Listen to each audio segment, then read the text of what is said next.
자, 여기 노란색 셀에 제조사가 8도인 단가의 합계. 제조사가 8도고 용기가 컵인 단가의 합계. 앞에는 합계를 구했는데 제조사가 8도인 개수, 데이터의 개수. 여기는 제조사가 8도고 용기는 컵인 두 개의 조건에 모두 만족하는 데이터의 개수. 자, 이렇게 해서 sum ifs 또 count ifs에 대한 거는 공부를 해봤다.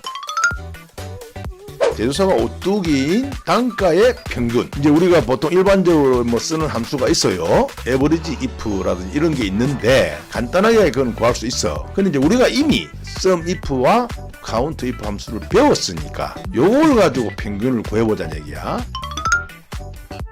count와 counter 그리고 count blank. 자, 여기 보면은 통계 범주에서 함수 마법사에 카운트 계열 함수가 이렇게 있어. 파란색 칠해져 있지? 카운트, 카운터, 카운트 블랭크. 그 다음에 우리가 얼마 전에 배웠던 카운트 if, 카운트 ifs. 이거는 조건이고 이런 것도 없고 아주 간단한 거야. 자, 여기 보면 카운트, 범위, 지정한 범위에서 숫자 값인 셀만 카운트 한다는 얘기지. 자, 보자. 여기다가 equal 카운트. 여기서 이렇게 해주면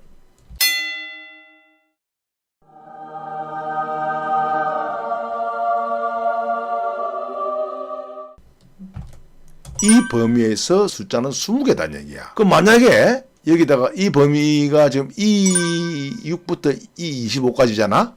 이 범위가. 근데 여기다가 만약에 문자를 넣었다. 가령 그럼 19로 내려가. 문자는 제외한다는 얘기야. 범위는 그대로지만 문자가 하나 들어갔다 이 말이지. 이해되나? 그래서 이건 숫자의 개수만 카운트한다. 지정한 영역에서 요 범위에서 전체 범위에서 카운터라는 함수가 있어요. 카운터 TA.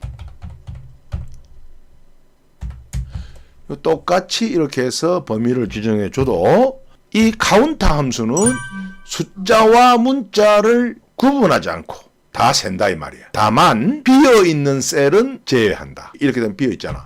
그럼 19가 되겠지? 자, 마지막 끝으로 카운트 블랭크. 카운트 블랭크. 이것은 비어있는 셀의 개수만 카운트한다. 0이지. 왜? 비어있는 셀이 없어요 현재. 그럼 이렇게 지워볼까?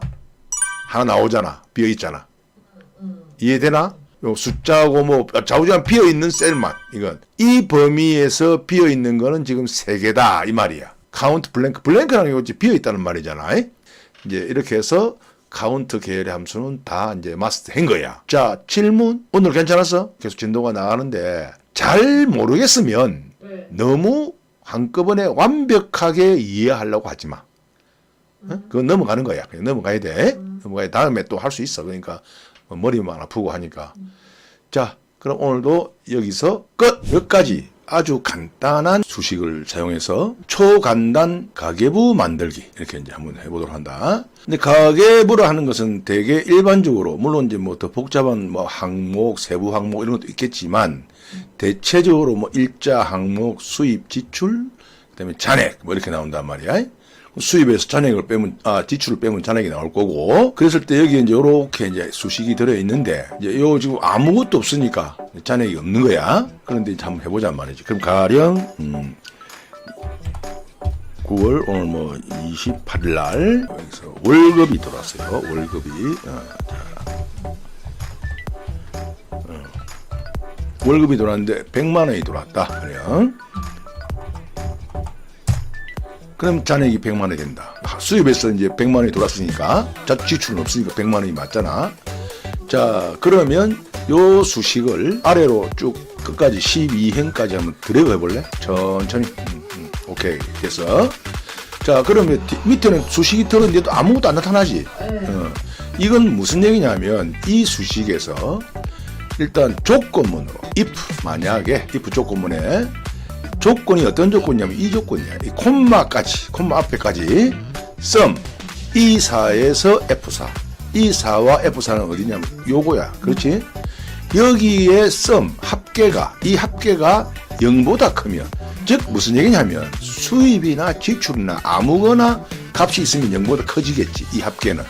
그지? 그러니까 아무거나 값이 들어오면 그런 얘기야. 결론은.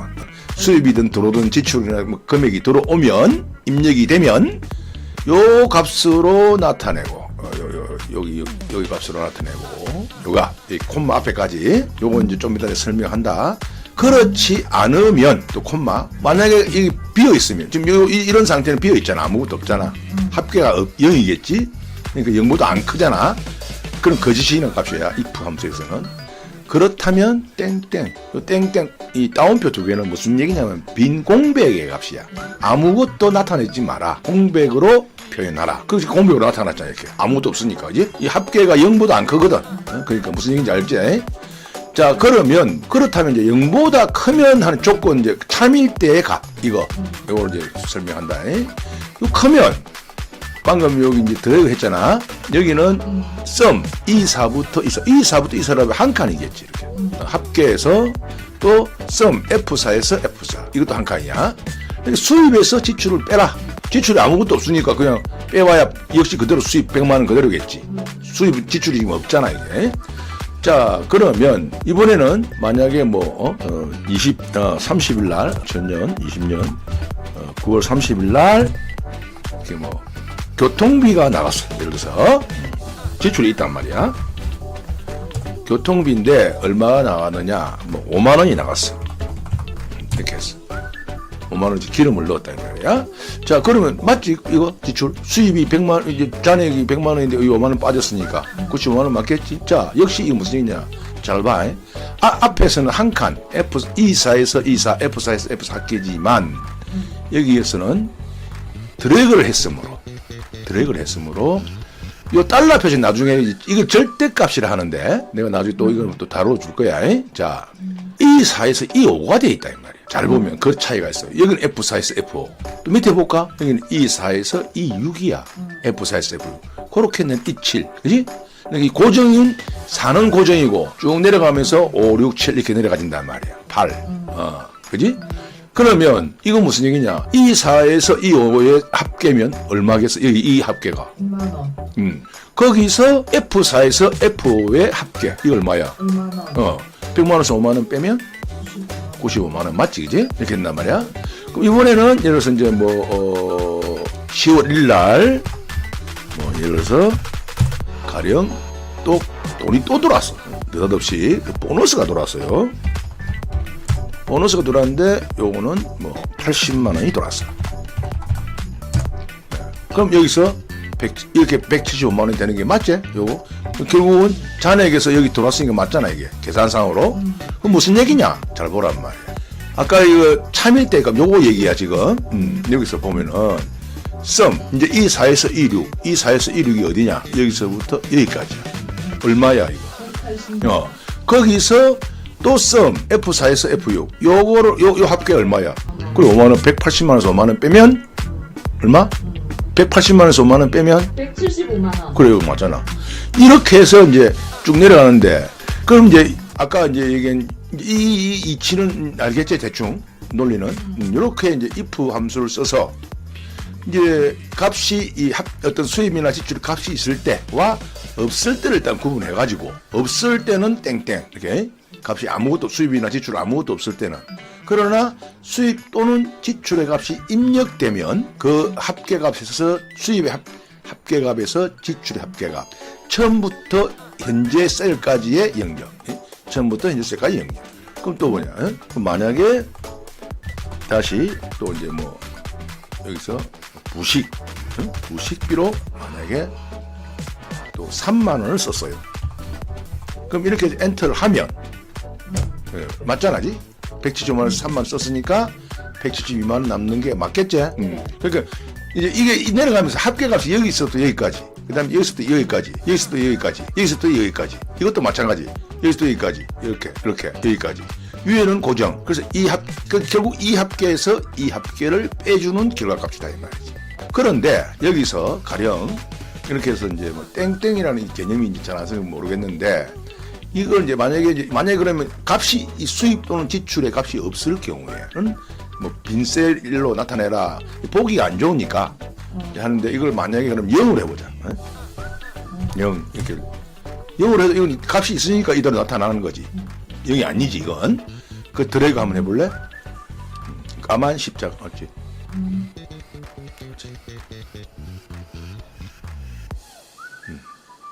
값이 없으니까 두 개다, 그지? 0으로 나타나게 된다, 그지?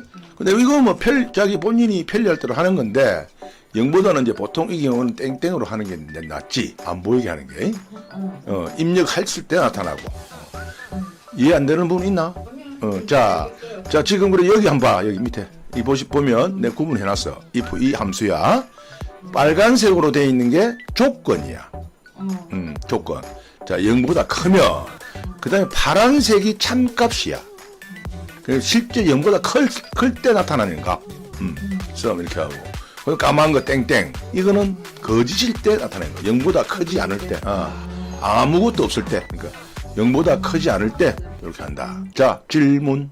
없어요. 이해했어요, 아빠. 이해했어? 그럼 오늘도 여기서 끝.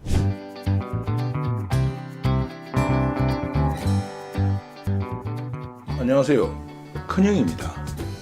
오늘도 네이버 지식인에 많이들 올려주시는 질문 중에서 띄엄띄엄 불규칙하게 떨어져 있는 빈 셀에 바로 윗셀의 데이터로 한꺼번에 채우게 하는 팁을 주제로 진행합니다.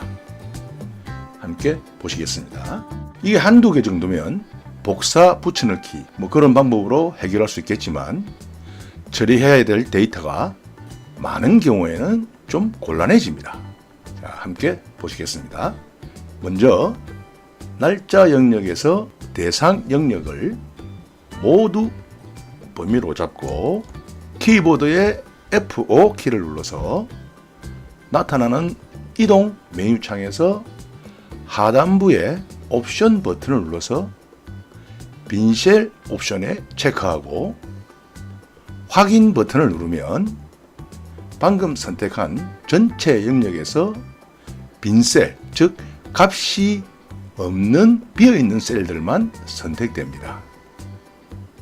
그 상태, 즉 빈셀들만 선택된 상태에서 마우스로 수식 입력줄을 클릭하여 등호, 즉 이꼴 부호를 입력한 다음 해당 필드에서 최초로 날짜 값이 입력되어 있는 셀 C5셀을 클릭하여 지정해 줍니다. 참고로 이 부분에서 최초로 날짜 값이 입력된 셀이 C7셀인 경우에는 C7셀을 클릭해서 지정해 주면 됩니다. 자, 그런 다음 키보드의 컨트롤 키와 엔터 키를 동시에 눌러주면 선택된 빈셀의 바로 위에 날짜 값이 한꺼번에 입력됩니다. 참고로 이렇게 해서 입력된 결과 값이 보시는 바와 같이 수식으로 나타나는 것이 보기에 좋지 않을 경우에는 대상 영역을 모두 복사한 다음 바로 그 자리에서 마우스 오른쪽을 눌러서 값으로 실행해 주면 됩니다. 엄청 간단하죠? 자, 참고로 이 과정을 매크로를 사용해서 동일한 결과를 구할 수 있습니다. 함께 보시겠습니다. 먼저 필요한 변수들을 각각 선언한 다음 범위 개체형 변수 RNG 에리아가 B열 전체, 즉 columns B에서 스페셜 셀스 E, 즉 값이 있는 셀 영역을 기준으로 offset, 1 오른쪽으로 한 칸 이동한 범위, 즉 이 범위를 의미합니다. 이렇게 정의하고 그런 다음 범위 개체형 변수 RNG가 앞서 정의한 RNG 에리아의 영역에서 스페셜 셀스 4.areas 비어있는 셀을 각 지역 단위로 선언하며 요렇게 선언합니다. 요렇게 차례로 내려가면서 순환하며 정수형 변수 n의 값은 순환하는 변수 RNG의 셀의 개수에 1을 더한 값으로 지정하여 참고로 이 경우에는 RNG의 수가 4개이므로 변수 n의 값은 1을 더한 값, 즉 5가 됩니다.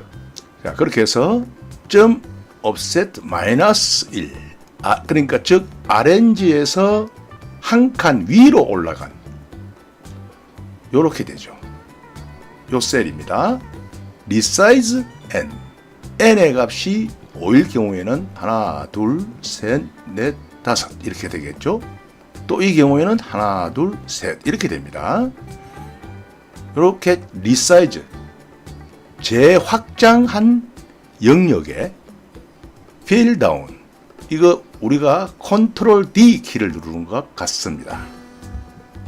이렇게 되는 거죠. 이렇게 해서 범위 계층 변수 RNG가 변수 RNG 에리어의 비어있는 셀의 각 지역 단위로 순환하며 아래로 채우기를 실행하고 순환이 모두 끝났으면 매크로를 종료합니다. 자, 그럼 이 상태에서 마우스로 클릭하고 모듈 시트를 클릭하고 F5 키를 눌러서 매크로를 실행해 보겠습니다. 자, 그럼 짧지만 오늘은 여기서 마치겠습니다.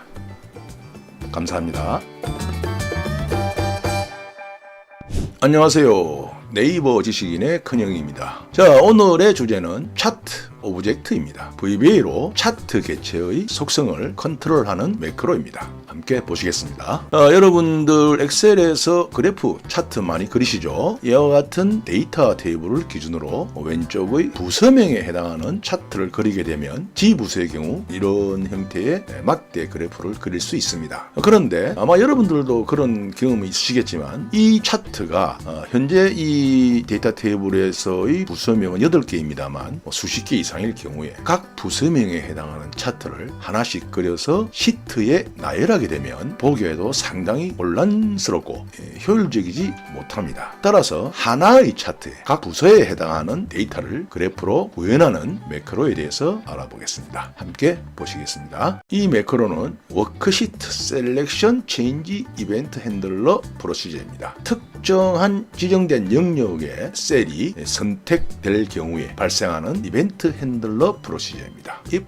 not intersect target, range C19, C26 is nothing then if 구문으로 특정한 영역 C19부터 C26의 영역 부서명에 해당하죠. 이렇게 여기에 해당하는 선택된 셀이 있을 때 is nothing이라면 없다는 의미가 됩니다만 앞에 not을 붙여서 반어법에 의해서 있으면이 됩니다. 따라서 if 구문은 C19부터 C26의 영역에서 선택되는 셀이 있을 경우에 다시 if 구문이 들어옵니다. if target.count 1 then exit 선택되는 셀이 한 개보다 크면, 자, 예를 들면 이렇게 될 때는 하나입니다만 이렇게 2개 이상이 선택되면 아무것도 하지 말고 빠져나오도록 조치해 둡니다. 자, 그런 다음 변수 n에 대해서 target.row 선택된 셀의 행번호입니다. 예를 들어서 C 부서의 경우에는 21행이 되고 E 부서의 경우는 23, F 부서는 24가 되겠죠. 그렇게 정의한 다음 T라는 문자형 변수를 target.value n 만족도 조사 결과 선택된 셀의 값, 예를 들면 이 경우에는 D 부서가 되겠죠. 세다가 만족도 조사 결과라는 자를 연결해서 D 부서 만족도 조사 결과와 같은 형태라는 것을 정의합니다. with and with 문으로 active sheet라는 단어를 축약한 다음 set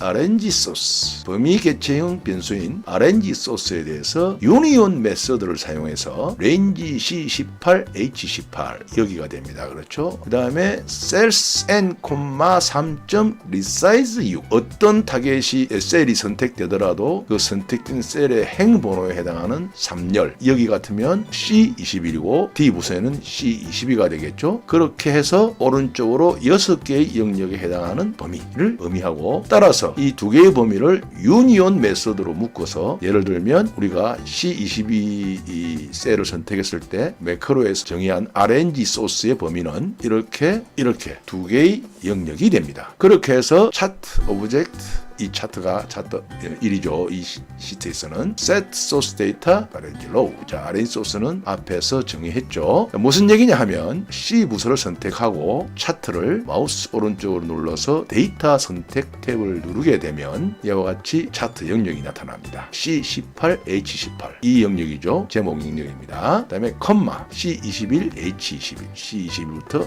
H21 이 영역에 대해서 지정을 해주고 매크로를 사용해서 데이터의 소스 참조 영역을 변경해주는 방법으로 해서 해당 셀을 항목을 누를 때마다 차트에서 변경된 데이터를 인식해서 그 데이터로 변경될 수 있도록 지정해 줍니다. 다음 Shapes Title. 요 Shapes Title이라는 제목 개체를 의미합니다. 여기 보면 이름 정의 상자에 이미 타이틀이라고 이름이 지정되어 있습니다. 그래서 따라서 타이틀이라는 이름의 개체 Shapes에 대해서 캡션이죠. 텍스트 캡션입니다. 앞서 정의한 T예가 즉 타겟 value and 만족도 조사 결과, 선택되는 셀의 값과 만족도 조사 결과라는 값을 연결해서 D 부서 만족도 조사 결과 같은 형태의 문자 값으로 지정해 줍니다. 그래서 보시는 바와 같이 각 부서명이 선택될 때마다 타이틀도 변경되면서 차트의 그래프도 해당 부서의 데이터로 변경됩니다. 자, 여러분들 실무에서 많이들 응용해 보시기 바라며 오늘은 여기서 마치겠습니다. 감사합니다. 안녕하세요. 네이버 지식인의 큰형입니다. 자, 오늘의 주제는 랭크 함수 가중치 주기입니다. 자, 이와 같이 왼쪽에 이와 같은 데이터 테이블이 있습니다. 이름이 기록되어 있고 각 이름에 해당하는 학과 점수 그리고 실기 점수, 학과 점수와 실기 점수를 더한 합계가 기록되어 있습니다. 이 경우에 총점을 기준으로 각 순위를 구하는 경우 랭크 함수를 사용합니다. 자, 랭크 갈로 열고 25. 이 25는 주윤발의 총점인 155점입니다. 그 다음 콤마 25부터 23 전체 총점의 영역을 지정해 줍니다. 그렇게 하면 주윤발의 총점인 155점이 전체 총점의 영역에서 몇 위인가를 구하게 됩니다. 자, 이렇게 해서 구해진 셀을 아래로 쭉 드래그하게 되면 각 이름에 해당하는 등수가 나타나게 됩니다. 그런데 자세히 살펴보시면 3위도 2명, 6위도 2명, 1위도 2명입니다. 왜냐하면 총점이 동점이기 때문입니다. 155점의 경우 3위, 여기도 155점. 또 6위도 마찬가지고 1위도 마찬가지입니다. 또한 참고로 이 경우에 1위가 2명이면 2위는 없습니다. 바로 3위로 갑니다. 그리고 3위가 또 2명이면 4위가 없습니다. 5위가 나옵니다. 물론 이와 같은 형태의 순위를 사용할 수도 있습니다만 우리는 오늘 이렇게 해서 구해진 순위에다가 동점자의 경우 다른 점수, 예를 들어서 실기 점수를 기준으로 실기 점수가 더 높은 사람에게 가중치를 부여하는 수식에 대해서 알아보겠습니다. 자, F5부터 F13의 영역에는 이와 같은 수식이 입력되어 있습니다. 물론 다른 동점도 마찬가지입니다만 편의상 주윤발과 동점인 155점, 155점 유덕화 두 개의 점수에 대해서만 설명드리도록 하겠습니다. 주윤발의 경우 랭크 이 부분 플러스 기호를 앞에 있는 랭크 수식은 똑같습니다. 뒤에 플러스 해서 이렇게 붙어 있습니다. 즉 랭크 함수로 구해진 등수 3에다가 무엇을 더해준다는 것인가 함께 보시겠습니다. 자, count ifs 25부터 23 총점의 영역입니다.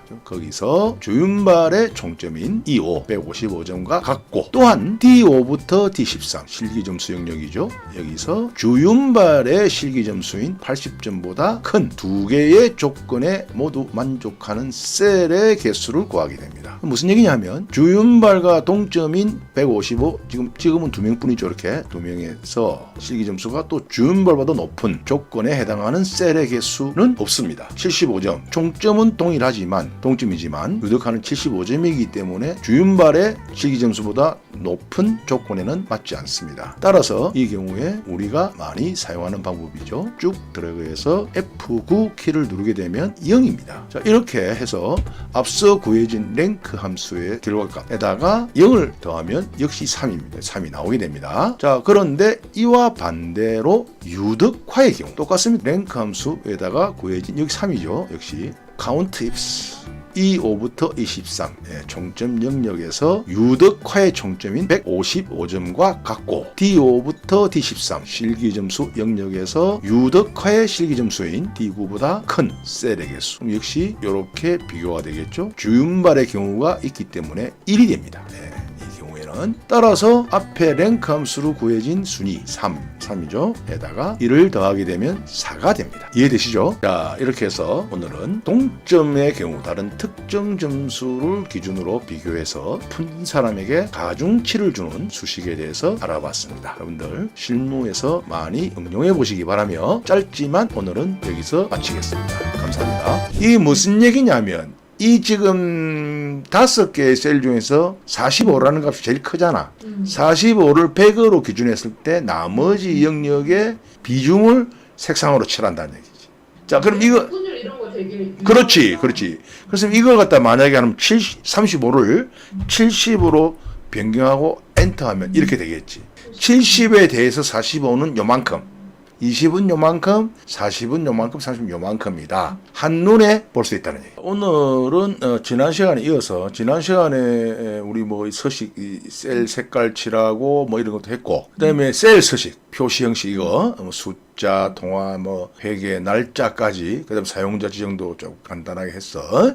이런 것을 이제 했는데 오늘은 이제 그 중에서 또 이제 이 홈 탭에서 조건부 서식이라는 것에 대해서 설명을 이제 하도록 한다. 자, 조건부 서식이라는 건 이제 쉽게 이야기하면 지난 시간에 했던 셀 서식은 그냥 조건 없이 지정한 대로 하는 거고, 색상을 그냥 하나에 지정한 대로 하는 것이고, 조건부 서식은 특정한 조건에 의해서 이제 서식이 변경되는 거지. 그 조건에 만족할 때 되는 거. 자, 그럼 한번 본다. 같이. 먼저 이런 테이블이 있다면 이 숫자들이 쭉 입력되어 있는데 테이블을 모두 이제 범위로 잡고, 항상 하는 얘기지만 범위를 잡아야 돼. 먼저 이렇게. 그다음에 조건부 서식이 들어. 보이죠? 조건부 서식. 여러 가지 메뉴들이 있는데 이제 새 규칙 들어가서 다음을 규칙 유형 선택, 이 카테고리에서 다음을 포함하는 셀만 서식 지정 눌러. 그럼 이제 이렇게 누르면 규칙 유형이 선택됐고, 그다음 이제 규칙 설명 편집 이렇게 이제 셀 값 그대로 두고 요것을 이상이라는 표시야. 80 이상. 자, 이렇게 되면 이것이 조건이라는 얘기지. 셀 값, 각 이 선택된 영역에 있는 각 셀에, 무조건 각 셀들이잖아요, 이게. 각 셀의 값이 80 이상이면 어떤 서식을 지정해라 이런 얘기인데, 여기서 이제 하나 참고로 요 표시 요거는 이상이지만 요것이 만약에 요렇게 되면 이상이 아니고 초과라는 값은 기준값인 80은 제외되고 81, 82, 83 이렇게 되는 거야. 근데 이제 이게 만약에 이제 초과가 아니고 이렇게 되면 이상이 되지. 이상은 80도 포함돼. 그지? 80, 81, 82, 83 이렇게 이제 되는 거지. 그 이상의 값만. 자, 어쨌든 그래서 이제 이렇게 조건이 주어졌단 말이야. 자, 그러면 이게 무슨 얘기냐면 이 테이블에서 각 셀 값이 요 80 이상이면 해당되면 그다음 이제 서식 버튼을 눌러서 대화창이 뜬단 말이야. 이제 글꼴도 있고 이제 채우기부터. 이 채우기 셀을 채우는 거거든. 자, 노란색으로 일단 하고 글꼴을 눌러서 글꼴색을 좀 이제 빨갛게 해가지고 좀 확 눈에 띄게 해보자. 자, 이렇게 해서 이제 이렇게 지정하고 확인. 이렇게 하면 요 보는 바와 같이 이렇게 미리 보기가 나와요. 요렇게 된다 이 말이지. 색깔이 요 조건에 맞으면. 자, 그리고 확인 이렇게 하면, 자, 80 이상에 해당되는 셀에는 전부 노란색 바탕에 빨간색 글꼴로 변동된다. 자, 그럼 우리 아까 이제 선택된 영역이 여기단 말이야, 전부 다. 자, 그러면 이거 28이라는 값을 가령 우리가 이제 80으로 한번 고쳐보자고. 엔터. 80 이상이니까 변경된다는 얘기지. 자, 그럼 또 이제 요거 83을 79로 한번 해볼까? 그래서 이렇게 하면 삭제된다. 왜냐하면 80에 해당된다는 조건에 만족하지 못하니까. 80 이상이라는. 이해되지? 자, 이렇게 해서 요런 조건이 있고, 자, 그 다음에 다시 조건부 서식에 들어가서 규칙 지우기. 이렇게 규칙 먼저 지우고, 자, 또 다른 조건부 서식의 유형으로서 이렇게 해서 또 이제 세 규칙에 보면, 이게 이제 이렇게 고유 또는 중복값만 서식 지정 이런 게 있어요. 이렇게 누르면. 이게 무슨 얘기냐 하면, 이 각 셀의 값이 이 테이블 안에 중복이면 2개 이상 있다는 얘기고, 고유를 누르면 하나밖에 없다는 얘기야. 자, 그럼 먼저 중복을 한번 눌러본다. 여기서 중복된 값이 있을 때는 그 값을 채우기를 요런 색깔로 해주라. 색깔만 확인. 이렇게 되겠지. 중복됐을 때 이 조건이란 말이야. 그럼 이건 다 중복됐다는 얘기야. 자, 34 있지? 이것도 있잖아. 2개. 뭐 3개라도 마찬가지일 것이고, 만약에 이 82를 34로 고친다? 역시 중복됐다는 얘기지. 그지? 34가 다 중복됐다는 얘기지, 이렇게. 이 모든 셀은 중복된 거야, 지금 이거. 80도 봐라. 여기 또 있잖아, 여기. 79, 3개네, 이렇게. 그지? 보이지? 자, 이제 이렇게 할 수도 있고, 그럼 반대로 이제 이걸 조건을 지우고, 다시 조건부 서식 들어가서, 고유 또는 여기서 중복이 아니고 고유를 눌렀다. 이건 그야말로 하나밖에 없는 거야. 고유 이렇게 하면. 이 색깔 이렇게 해보자. 확인. 이건 하나밖에 없는 거야. 각각의 셀 값은 이 테이블 안에 하나밖에 없다. 그래, 물론 이제 이거는 지금 숫자지만, 이제 실무에서 예를 들어, 뭐 이름 같은 게 중복됐는지 혹시, 그런 걸 할 때 상당히 유용하겠지. 왜냐하면 내가 이제 이건 이렇게 해놓고 치면 되거든. 가령. 예를 들어서 여기서 가령 이제 뭐 홍길동을 친다? 홍길동, 즉 이제, 이 고유지, 그지? 이거 중복을 해보자. 중복 해놓고.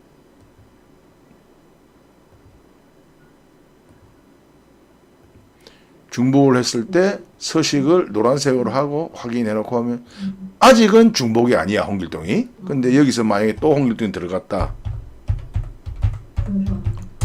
변하잖아, 노란색으로. 그지? 중복됐다는 얘기. 그러니까 상당히 유용한 도구라고 할 수 있겠지. 자, 그 외에도 조건부 서식을 사용하는 상당히 많은데, 뭐 오늘 하나만 더 하고 잠깐 C2에 가서 이런 이제 데이터들이 있단 말이야. 예를 들어서 이제 각 숫자들이 있는데, 조건부 서식에 가서 데이터 막대. 잘 봐봐. 데이터 막대. 그라데이션 채우기 이렇게 해가지고, 여기에 이제 이 테두리가 있어서 보기가 안 좋은데, 그럼 규칙 관리 들어가서 규칙 편집. 여기 보면 쭉 나와요, 이렇게. 색깔도 되고, 뭐, 테두리는 안 하겠다.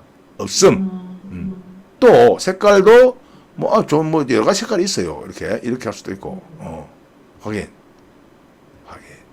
한다는 얘기지. 자, 그럼 이거. 이런 거 되게 그렇지. 그래서 이걸 갖다 만약에 하면 35를 70으로 변경하고 엔터하면 이렇게 되겠지. 70에 대해서 45는 요만큼, 20은 요만큼, 40은 요만큼, 30은 요만큼이다. 한눈에 볼 수 있다는 얘기. 이해되지? 자, 그래서 이렇게 조건부 서식에 대해서 알아봤는데, 설명을 마치고 질문. 아니, 아까 그러면 이 표에서 2가지 조건이 같이 동시에 들어갈 수가 있어요? 그렇지. 동시에 들어갈 수 있지. 예를 들어서 이렇게 할 수 있지. 이제 이걸 일단 지우고,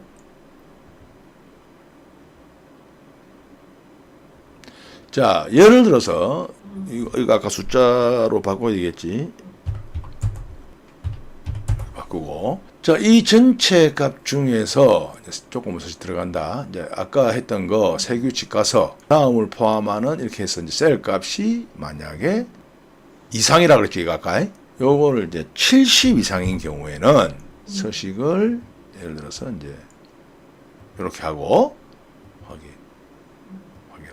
이렇게 되겠지. 70 이상에는 89도 다 포함되는 거잖아. 95도. 자, 그러니까 다시 이제 이번에는 세 규칙 또 추가하는 거야, 이렇게. 또 다음을 포함하는 셀만 서식 지정. 이렇게 하고 요번에는 80 이상. 이 추가를 하나 해준단 말이야, 다시. 서식. 요거는 이제 요런 색으로 하겠다. 이렇게 되면 70 이상, 80 구분이 되잖아. 80 이상이. 또 90 이상도 할 수 있겠지. 그럼 90 이상 한번 해보자고. 조금 무서시 세규칙 이렇게 해서 다운을 포. 여기에는 또 이제 또 이렇게 하고 90 이상은 서식을 아주 노란 거를 하자 이렇게 해서. 그럼 이렇게 하면 전체 이제 영역에서 확연하게 표현하자. 그럼 이제 세 가지가 이제 된 거예요. 한 번에 이렇게 하는 게 아니라 그렇지. 따로따로 이렇게 그렇지 이렇게 해줘야지. 이제 여기 보면 규칙 관리 보면 이렇게 나와요. 세 가지가 들어야 돼. 이해되지?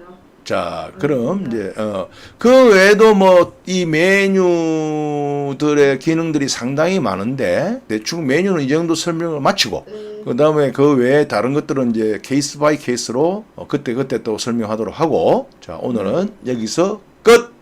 수고해서 대부분의 엑셀 함수는 행과 열, 가로와 세로의 값을 찾는 것이 대부분입니다. 그러니까 이렇게 해서 양방향, vlookup 함수하고 매치 함수를 중첩 사용해서 특정 데이터 테이블에서 가로와 세로의 양방향 값을 참조하는 방법에 대해 알아봤습니다. 이와 같은 성명, 직급, 지역 데이터 테이블이 있고 왕조연, 이 성명에 해당하는 왕조연에 해당하는 직급을 구할 때 여러분들 잘 아시죠? vlookup 그다음에 찾을값 지정해주고 콤마 그다음에 전체 데이터 테이블 참조 영역이죠. 지정해준 다음에 전체 데이터 테이블에서 몇 번째의 데이터를 찾을 몇 번째 필드 열에 있는 직급이 두 번째잖아요. 그죠? 그러니까 이 콤마 찍고 그다음에 비슷한 유사한 값을 찾을 것인가 정확하게 일치하는 값을 찾을 것인가. 근데 여기서 이제 false 또는 0죠. 0이나 false 같습니다. 그런 다음 괄호 닫고 엔터 하면 왕조현에 해당하는 직급 과장이 구현되죠. 그 다음에 뭐 다시 지역 동일한 방법이죠. 역시 vlookup 참조값 그 다음에 참조 영역 데이터 테이블을 지정해주고 이번에는 지역이 전체 참조 영역에서 세 번째 열이므로 세 번째 필드이므로 3을 지정해줍니다. 그런 다음에 또다시 0 정확하게 일치하는 값을 찾습니다. 그리고 괄호 닫고 엔터하면 왕조현에 해당하는 지역도 구현됩니다. 이렇게 한 다음에 여기 이제 성명에다가 뭐 예를 들어서 손오공을 입력하면 손오공에 해당하는 직급과 지역이 동시에 구현되죠. 자, 이것이 일반적인 vlookup 함수의 사용 방법이고 또 대부분 여기까지는 잘 아시리라 생각됩니다. 근데 오늘 진행할 내용은 이게 아니고 조금 다릅니다. 보시겠습니다. 자, 이와 같이 데이터 테이블이 구분에 이와 같은 항목이 있고 그리고 1월부터 6월까지의 각 값이 이와 같은 형태로 구성되어 있습니다. 자, 이 경우에 항목 구분이 뭐 보험료이고 월이 4월이다. 그럼 앞서 했던 것과 같이 가령 예를 들어서 이렇게 하면 찾을 값을 지정하고 역시 동일한 방법으로 데이터 테이블을 지정해주고 4월이 하나 둘 셋 넷 다섯 번째 필드에 있으므로 5 그 다음에 정확하게 일치하는 값 0이라는 값을 지정해주고 괄호 닫고 그럼 역시 11만 2,000원이라는 4월분 보험료 요거죠 나옵니다. 그런데 문제는 이게 4월이 아니고 2월 3월 뭐 5월 이렇게 찾을 때마다 이것을 3 뭐 6 7 이렇게 변경해 줄 수는 없는 문제입니다. 그때마다 변경한다면 그건 뭐 매우 번거로운 일이겠죠. 자, 이럴 때 사용하는 것이 매치 함수입니다. 보시겠습니다. 여러분들 아시는 이제 vlookup 함수에서 찾을 값, 그죠? 그 다음에 데이터 테이블 참조 영역, 몇 번째 필드 값인가라는 그 필드의 인수 값을 매치 함수로 지정해 줍니다. 이게 무슨 얘기냐? 자, 요렇게 블록으로 잡고 키보드에 F9 키를 누르면 5라는 값이 나옵니다. 4월이 이 B4에서 H4 여기서부터 여기까지 영역에서 4월이라는 값이 하나, 둘, 셋, 넷, 다섯 번째다. 그런 얘기입니다. 그 매치 함수는 특정 영역에서 특정 값이 몇 번째에 위치하느냐를 알려주는 함수라는 정도로 이해하시면 됩니다. 자, 이렇게 해서 월값을 가령 3월로 변경해 보도록 하겠습니다. 보험료 2월로. 자, 그럼 보험료 2월달이 78,000원이네요. 정확하게 이제 구현되었습니다만 다시 한 번 더 수식 입력줄에서 마우스로 매치 함수에 대한 부분만 이렇게 블록으로 잡고 F9 키를 눌러서 확인해 보시면 3 3이라는 값이 나옵니다. 즉 2월이라는 그 값은 전체 이 B4에서 H4의 영역에서 하나, 둘, 셋, 세 번째에 위치하고 있다는 것을 구현하는 함수입니다. 자, 이렇게 해서 가로와 세로, 일전에도 한번 알려드렸습니다만 대부분의 엑셀 함수는 행과 열, 가로와 세로의 값을 찾는 것이 대부분입니다. 그러니까 이렇게 해서 양방향 V1로그 함수하고 매치 함수를 중첩 사용해서 특정 데이터 테이블에서 가로와 세로의 양방향 값을 참조하는 방법에 대해 알아봤습니다. 그럼 여기 이제 버튼을 누르면 이와 같이 하나씩 내려가면서 마지막까지 오름차순으로 정렬됩니다. 문자든 숫자든. 반갑습니다. 큰형입니다. 자, 오늘은 특정한 데이터 영역에 문자, 숫자 섞여서 입력되어 있는 데이터들을 아래로 행 단위로 왼쪽에서 오른쪽 정렬하는 매크로를 주제로 진행합니다. 함께 보시겠습니다.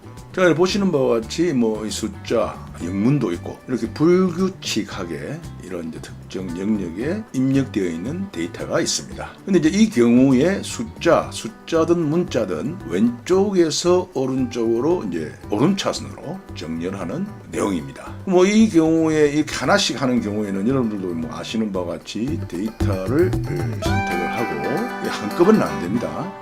데이터 메뉴에서 정렬 탭으로 들어갑니다. 이때는 현재 선택 영역으로 정렬 옵션에 체크하고 정렬을 눌러주면 이와 같은 대화창이 나타나는데 여기에서 또 오른쪽에 옵션 버튼을 눌러서 위쪽에서 아래쪽이 아니고 왼쪽에서 오른쪽 옵션에 체크하고 확인합니다. 이렇게 되면 이제 행이 되죠. 행 단위로 이제 된다는 얘기인데 정렬 기준은 여기서 행 2행이잖아요. 그죠? 행 2. 그다음에 정렬 오름차순. 이렇게 해서 이제 확인 누르면 오름차순으로 정렬이 됩니다.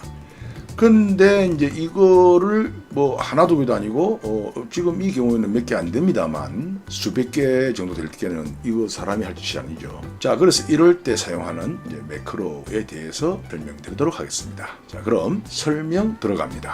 먼저 Alt 키하고 F11 키를 동시에 눌러서 VBA 에디트 창으로 들어갑니다. 요 지금 매크로가 실행 버튼에 연결되어 있는 매크로입니다. 자, 먼저 arrange라는 범위 개체형 변수를 선언하고 dim I as integer, i라는 정수형 변수를 선언합니다. 그런 다음에 with문과 with문을 사용해서 range b2.currentRegion이라는 구문을 축약합니다. 이 구문은 일전에 한번 설명을 드렸습니다만 range b2.currentRegion은 b2를 선택을 하고 예를 들어서 Ctrl A 키를 눌렀을 때 선택되는 영역 b2에 인접한 모든 셀 영역을 의미합니다. 그런데 이제 만약에 예를 들어서 이런 상태로 된다면 이거 인접했다고 볼 수 없죠. 그래서 이때는 B2를 선택하고 Ctrl A 키를 누르면 이렇게만 선택됩니다. 인접하지 않았으니까 요게 그죠? 역시 열도 마찬가지입니다. 가령 이제 여기서 이렇게 해서 이걸 삭제를 한다면 떨어져 있잖아요. 그죠? 이렇게 테두리만 같을 뿐이지. 그럼 역시 마찬가지로 Ctrl A 누르면 요 부분만. 왜냐하면 지열은 인접하지 않았으니까. 자, 그렇게 해서 이제 다시 설명 들어가면 B2 셀을 기준으로 인접한 모든 영역을 또 기준으로 for i equal 1 to lowest count. 이 무슨 얘기냐면 i라는 정수형 변수가 1부터 lowest count with문으로 축약한 요 B2.currentRegion이죠. 그러니까 이 영역을 행 단위로 이렇게 하나 요 카운트, 요게 그러니까 로스 카운트가 이렇게 되면 15개입니다. 그죠? 15개. 15개의 행을 하나씩 행 단위로 이렇게 내려갑니다. 순환합니다. 이렇게 쭉쭉. 이렇게 마지막까지 이렇게 순환하며 set arrange 위에서 정의한 arrange라는 범위 개체형 변수를 .loss i 방금 말씀드린 대로 1행, 2행, 3행, 마지막 15행까지 행 단위로 순환합니다. 그렇게 하면서 각 행을, 그러니까 이제 arrange가 이렇게 이제 한 행이니까 arrange.sort t 1이라는 속성 인수값을 arrange.cells1 그러니까 arrange가 만약에 여기라면 순환하면서 여기 쭉 내려가겠죠. 첫 번째 행은 이 B2 셀이 될 것이고 두 번째 행은 B3 셀이 될 것이고 그렇게 이렇게 해서 기준으로 요 행을 요 기준으로 요 행은 요 셀을 기준으로 소트 정렬을 합니다. 오더 1이라는 속성값은 1로 지정해 주는데 이 1은 오름차순, 요걸 만약에 2로 변경해 주면 내림차순으로 정렬됩니다. 오리엔테이션은 2라고 된 이건 왼쪽에서 오른쪽으로는 의미입니다. 그렇게 이해하시고 한번 실행해 보도록 하겠습니다. 그럼 여기 이제 버튼을 누르면 이와 같이 하나씩 내려가면서 마지막까지 오름차순으로 정렬됩니다. 문자든 숫자든. 자, 방금 잠깐 설명드렸습니다만 그렇다면 이제 오다를 2로 해서 실행해 보겠습니다. 버튼을 눌러서 내림차순입니다. 그죠? 큰 값을 기준으로 아래로 내림차순에 정렬됩니다. 자, 실무에서 많이들 사용해 보시기 바라며 짧지만 오늘도 여기서 마치겠습니다. 감사합니다. 안녕하세요, 큰형입니다. 자, 오늘 진행할 내용은 여러분들도 잘 아시는 SUMIF 함수입니다. 아시다시피 SUMIF 함수는 엑셀을 사용하면서 약방의 감초와 같은 안 쓰이는 데가 거의 없을 정도의 함수입니다. 근데 오늘은 조금 다른 각도에서 접근해 볼까 합니다. 함께 보시겠습니다.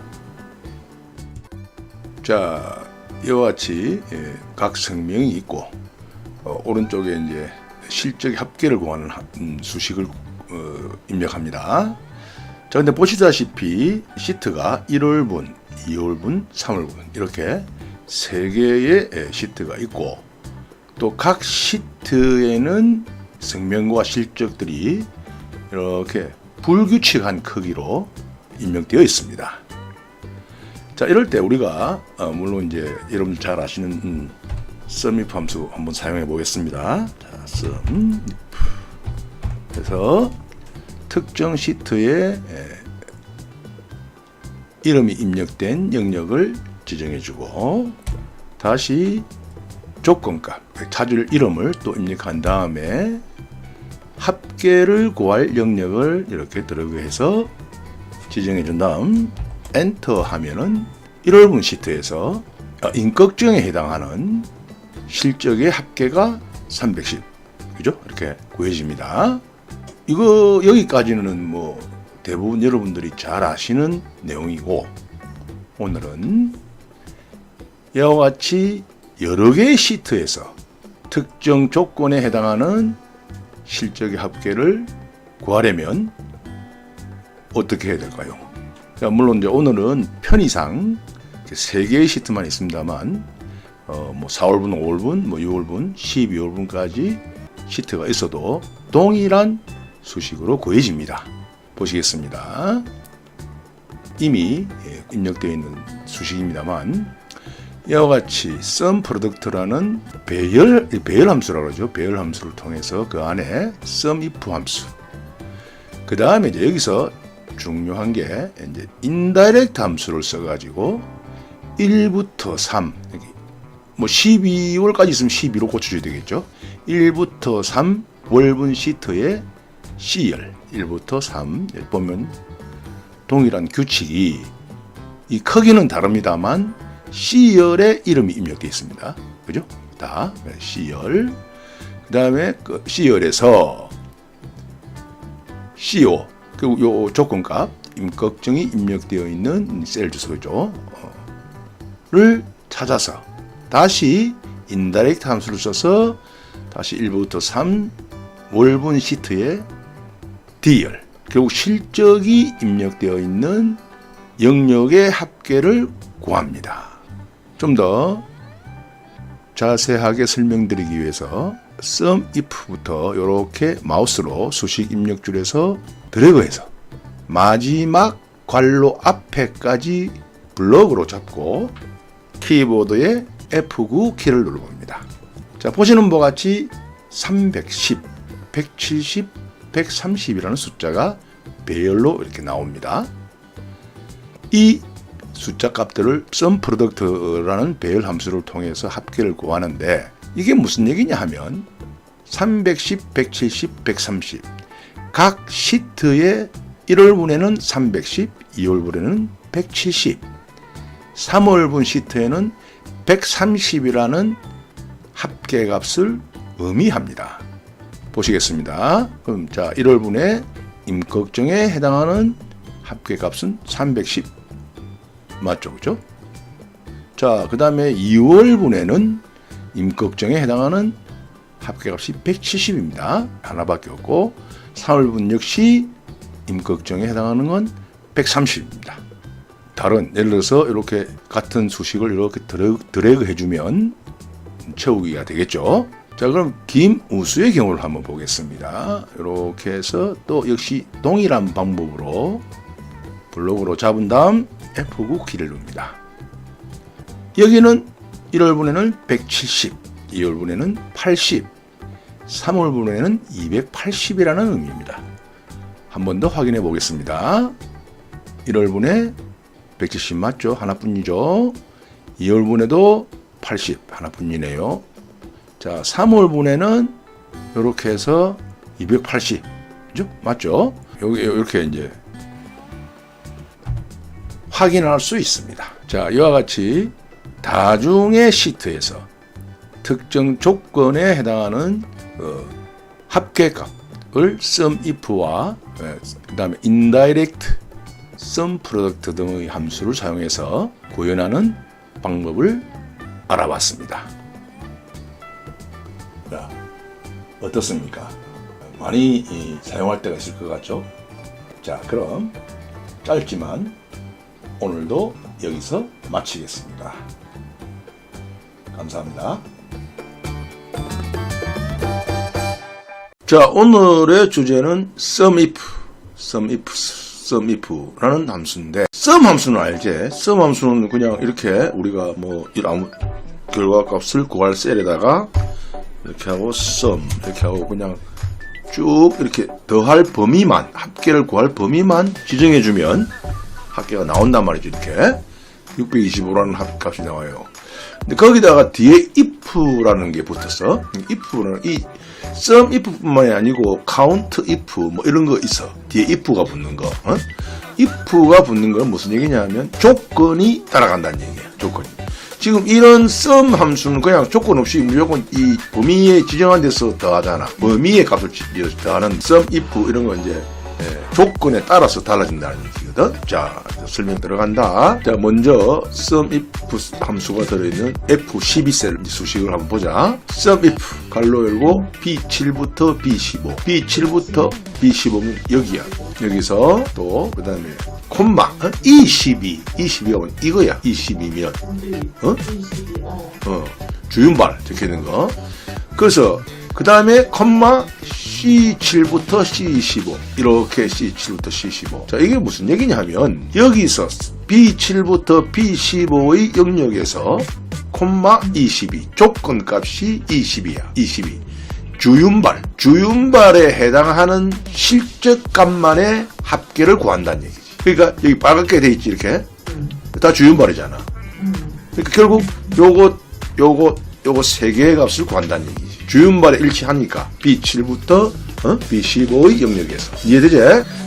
이게 이제 SUMIF야. 조건에 따라서 더하는 거. 이렇게. 여기 이제 밑에 그림을 좀 볼까? 여기 이건 인수가 세 개가 들어가는데 각각 이걸 인수라 그래. 인수. 함수의 인수. 첫 번째 인수 레인지. 이거 이제 조건을 찾을 범위. B7부터 B15 조건을 찾을 범위. 그 다음에 두 번째 인수 크라이테리아 22 조건 20 조건이지. 그러니까 이게 뭐 주윤발이 됐든 이연거리가 됐든 나중에 뭐가 됐든 간에 어쨌든 조건을 크라이테리아 두 번째 인수. 그럼 세 번째 마지막으로 sum range 합계를 구할 범위. 다시 말하면 첫 번째 레인지는 조건을 찾을 범위 여기지. 여기 두 번째 크라이테리아 인수 22 그러니까 조건. 여기서 조건을 찾아서 지금 같은 경우는 주윤발이지. 주윤발을 몇 개가 되든 간에 찾아서 그다음에 sum range C7부터 C15에서 해당하는 셀의 값을 더한다는 얘기지. 그래서 결과적으로 이 경우에는 75, 85, 65를 더한 합계가 225가 나오고. 어렵나?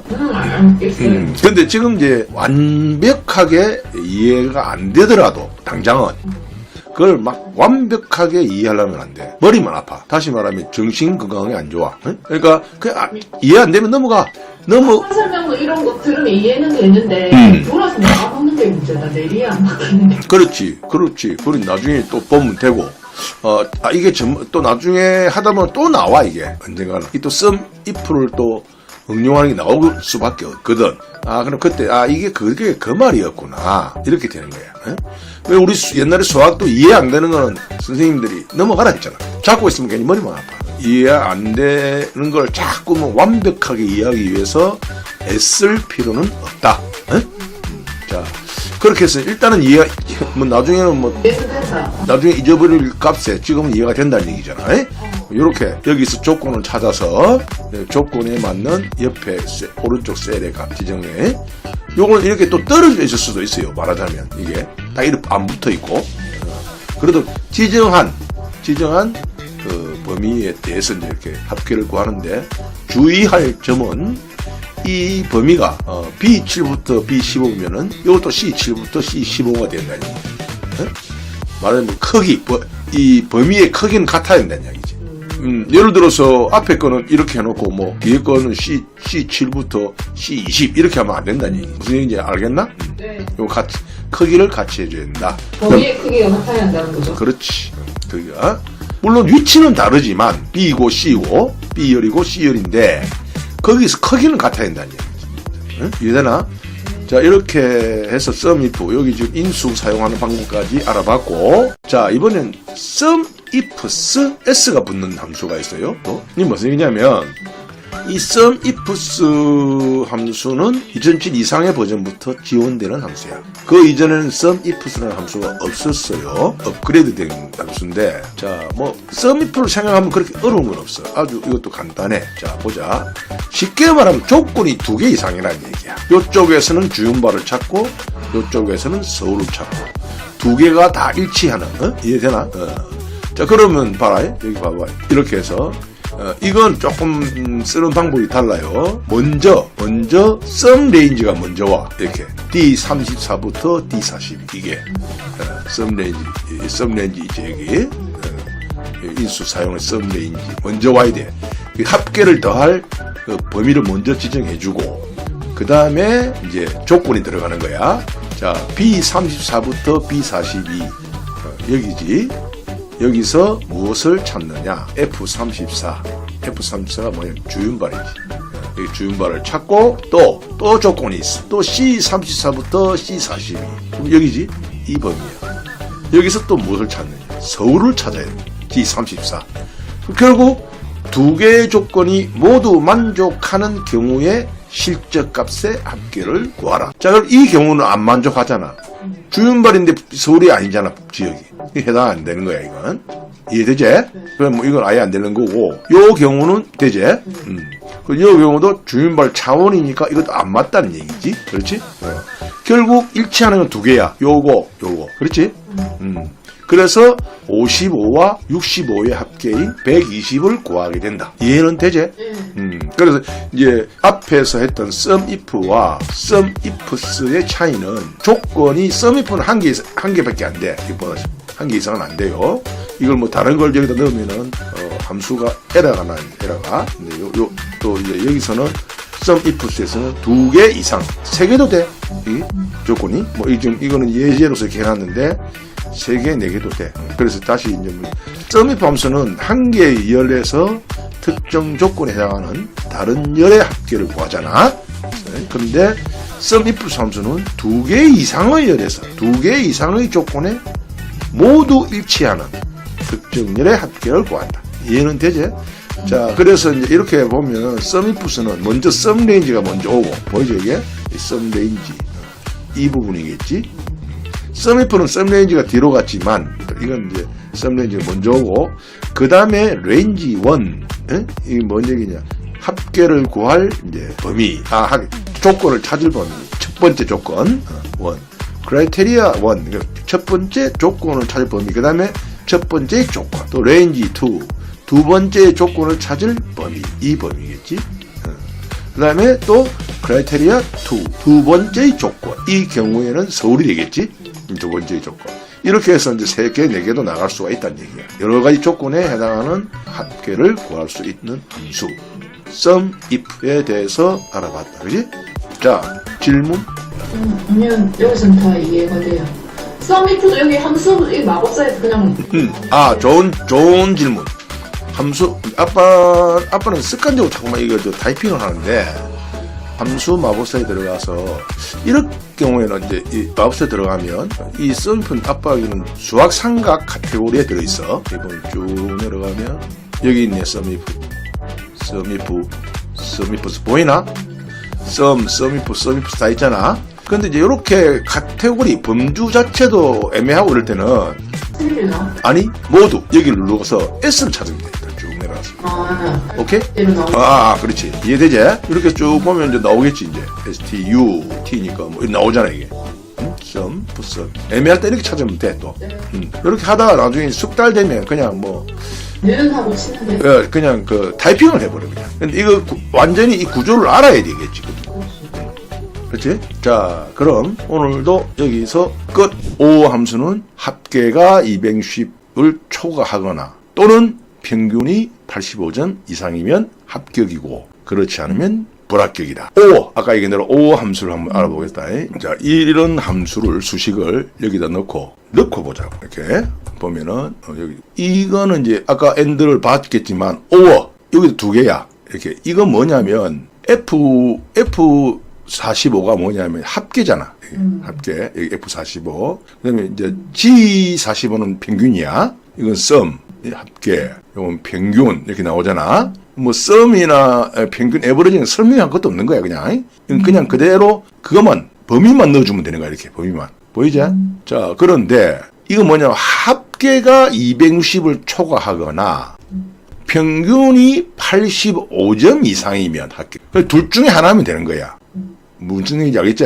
근데 이거는 합계가 260이 안 돼요. 그지? 또 평균도 85가 안 돼요. 두 개 다 안 돼요. 그지? 그러니까 안 되는 거지. 자, 그럼 이제 쭉 내려가서 이렇게 드래그를 해본다. 해보면 이 경우에는 다 이제 80 이상, 85 이상이잖아. 이렇게. 그지? 85 이상이니까 합격. 둘 중에 하나는 합격이라는 얘기지. 이게 요것이 만족하거나 또는 요것이 만족하거나 합계가 260을 초과하거나 평균이 85 이상이거나 둘 중에 하나만 되면 합격이다. 그렇게 할 수도 있잖아. 로직을, 기준을 그렇게 해서 이렇게 했을 때 요 경우는 O 함수는 아까는 and는 그리고였지만 이것은 또는 그러니까 합계가 260을 초과하거나 또는 평균이 85점 이상이면 합격이고 그렇지 않으면 불합격이다. 뭐 이렇게 이제 기준을 정하고 이렇게 함수를 쓸 수 있다. 그래서 이제 이 or와 and 함수에 대해서 이제 알아봤고 참고로 and와 or 함수의 조건 그러니까 여기 조건이잖아. 주어졌잖아 이렇게 하나 이거 지금 두 개잖아 조건이 이렇게 30개까지 사용할 수 있다. 무한정은 아니고 30개. 근데 웬만하면 30개면 뭐 충분히 안 되겠나? 웬만한 경우에는 그지? 자 이렇게 해서 이제 오늘은 and 함수에 대해서 알아봤다. 자 질문. 아까 그 F분 한번 여기 누르면 그거 폴스 나오면 다시. 자 이 셀을 기준으로 H6셀을 기준으로 자 요까지 이렇게 마우스로 드래그해서 블럭으로 잡아요. 이렇게. 그걸 잡은 상태에서 그 상태에서 키보드 상단에 F9 키를 누르면 이렇게 나온다. 그럼 무슨 얘기냐면 빠져나올 때는 키보드 왼쪽 상단에 있는 ESC, Escape 누르면 돼. 그다음에 이것도 마찬가지. 이렇게 해서 이것이 맞느냐 F9 이건 둘 다 펠스. 자, 이 경우에는 또 보자. 이렇게 해서 end 함수 안에 이렇게 했을 때 F9 이거는 true. 평균이 70점 이상이라는 얘기지. 맞잖아, 그지? 85점이니까 이거. 그러나 요것이 true가 아니기 때문에 F9 펠스잖아. 그러니까 불합격이지. 이건 그리고 두 개 다 만족해야 되니까 이렇게 하고 또한 여기 end부터 이렇게 마지막까지 여기까지도 이렇게 블록으로 잡고 F9를 눌러도 돼요. 펠스. 두 개 다 만족하지 못한다. 두 개 다는 만족하는 게 아니다 이거거든. end 함수로. 그러면 뭐 여기서는 이렇게 블록 잡고 똑같이 잡고 F9를 누르면 true. 두 개 다 만족하는 식이다. 그런 말이지. 이해되나? 네. 자, 그럼 다음 시간에 또 계속 하기로 하고 함수에 대해서 오늘은 네. 여기서 끝.